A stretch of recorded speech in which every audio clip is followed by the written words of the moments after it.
Sa video na ito, dadalhin ko kayo sa isang nakakakilabot na karanasan sa Enchanted Kingdom. Isang grupo ng magkakaibigan ang nagpasya na subukan ang horror house, ngunit hindi nila inasahan ang mga nilalang na kanilang makakasalamuha. Habang papalalim sila sa madilim na pasilyo, isang nilalang na may nagniningning na mata ang sumalakay. Paano nila malalampasan ang takot at makakatakas sa mga nilalang na ito? Alamin natin sa kwentong ito. Mainit na hapon sa Santa Rosa, Laguna habang naglalakad sina Angela, Marco, Daniel at Carla papunta sa Enchanted Kingdom. Ang mga puno sa paligid ay sumasayaw sa hangin at ang mga tunog ng mga batang naglalaro ay nag-echo sa paligid. Habang papalapit sila sa entrance, nagkukwentuhan sina Angela at Marco tungkol sa kanilang mga paboritong rides noong bata pa sila. Si Marco ay tuwang-tuwa at hindi mapakali sa excitement. Naalala mo ba nung sumakay tayo sa Ferris wheel? Ang taas-taas nun, sabi ni Marco habang nakangiti. Si Angela ay tumango at tumawa. Oo, tapos takot na takot ka pa. Pero ngayon ready na ako, walang takot-takot. Dagdag pa ni Marco sabay taas ng kamay na parang superhero. Pagpasok nila sa Enchanted Kingdom, agad nilang tinungo ang mga rides. Sumakay sila sa Ferris wheel, roller coaster at iba pang atraksyon. Ngunit si Marco ay hindi mapakali. Palaging binabanggit ang horror house. Dumilim na ang paligid at ang mga ilaw ng Enchanted Kingdom ay nagbigay ng kakaibang ambiance. Ang mga anino ng mga rides ay nagmumukhang mga higanteng halimaw sa dilim. Angela, narinig mo ba yung balita tungkol sa batang namatay sa horror house? Tanong ni Daniel habang naglalakad sila papunta sa horror house. Oo, pero siguro naman safe na ngayon, sagot ni Angela, pilit na pinapakalma ang sarili. Baka naman gawa-gawa lang yun para takutin ang mga tao, sabi ni Carla, ngunit halata ang kaba sa kanyang boses. Carla, ano sa tingin mo? Safe ba? Tanong ni Daniel. Siguro naman maraming tao dito, hindi nila papayagan kung delikado, sagot ni Carla, ngunit may halong pag-aalinlangan sa kanyang boses. Sa kabila ng pag-aalala ni Daniel, nagpasya sina Angela at Marco na sumakay sa horror house. Habang pumapasok sila sa madilim na lagusan, naririnig nila ang mga kakaibang tunog at nararamdaman ang malamig na presensya. Si Angela ay nagsimulang kabahan. Bigla nilang nakasalubong ang isang nilalang na may nagniningning na mga mata na sumalakay kay Marco.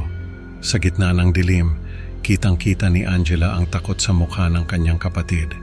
Lumaban si Angela upang protektahan si Marco, ngunit nasugatan sila pareho bago umatras ang nilalang. Ang kanilang mga sigaw ay nag-echo sa loob ng horror house, ngunit tila walang nakakarinig sa kanila.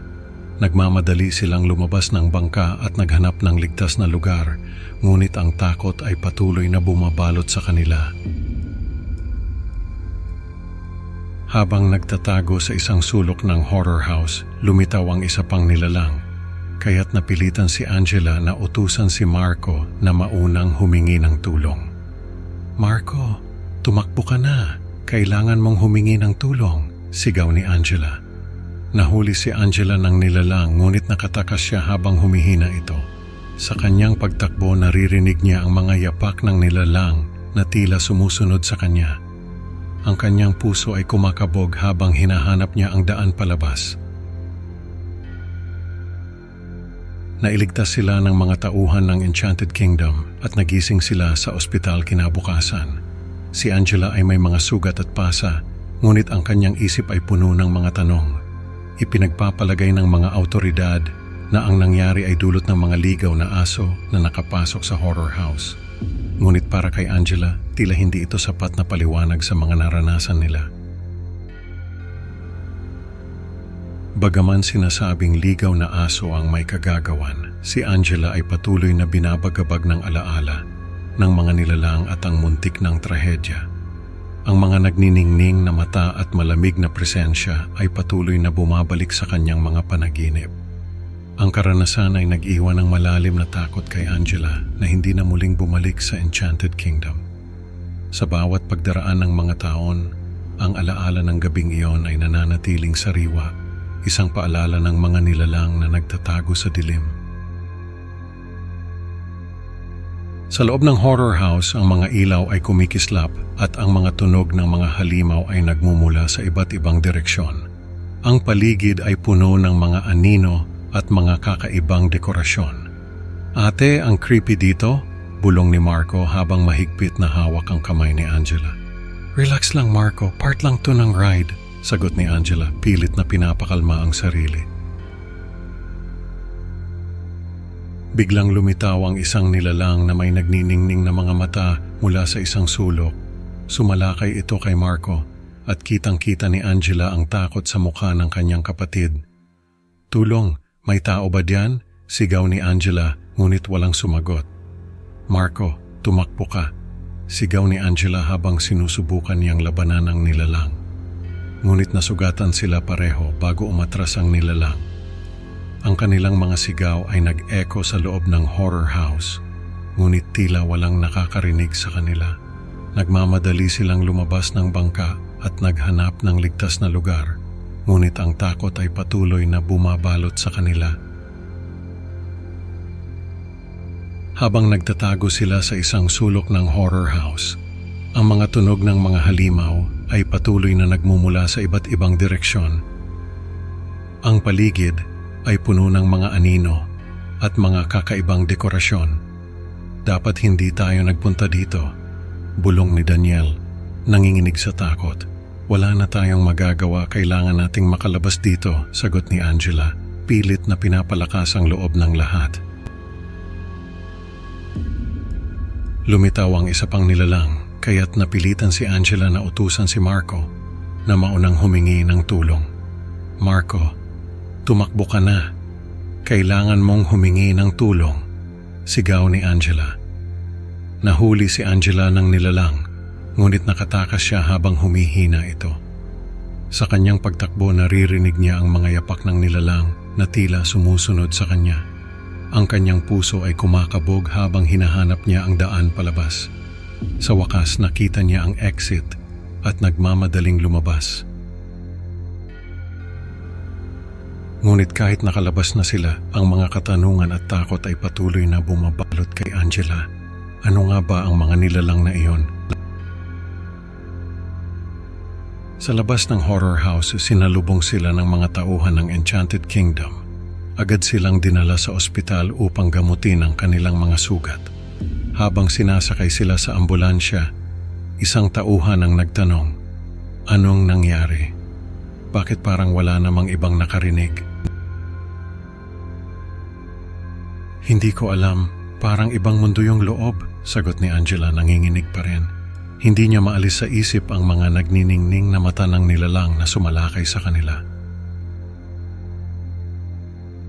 Nagising si Angela kinabukasan sa ospital. May mga sugat at pasa sa kanyang katawan. Ngunit ang kanyang isip ay puno ng mga tanong. Marco, okay ka lang ba? Tanong niya sa kanyang kapatid na nasa kabilang kama. Oo ate, pero natatakot pa rin ako, sagot ni Marco, halatang apektado pa rin sa nangyari. Dumating ang isang nurse at tinanong ni Angela, ano ba talaga ang nangyari?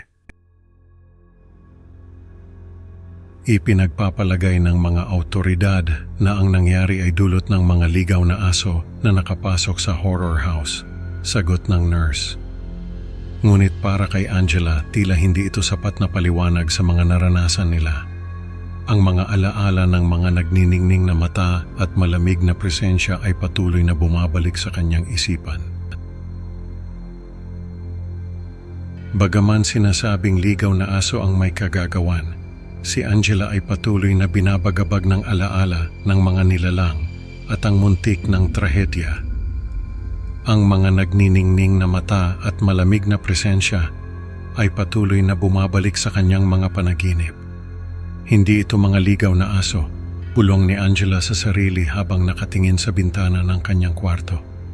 Ang mga alaala ng gabing iyon ay nananatiling sariwa sa kanyang isipan. Ang karanasan ay nag-iwan ng malalim na takot kay Angela na hindi na muling bumalik sa Enchanted Kingdom. Sa bawat pagdaraan ng mga taon, ang alaala ng gabing iyon ay nananatiling sariwa, isang paalala ng mga nilalang na nagtatago sa dilim. Sa huli, natutunan ni Angela na ang takot ay hindi lamang sa mga nilalang na nagtatago sa dilim, kundi pati na rin sa mga alaala na patuloy na bumabalik upang takutin siya. Ang kwentong ito ay nagpapaalala sa atin na minsan, ang tunay na takot ay nasa ating isipan at mga alaala.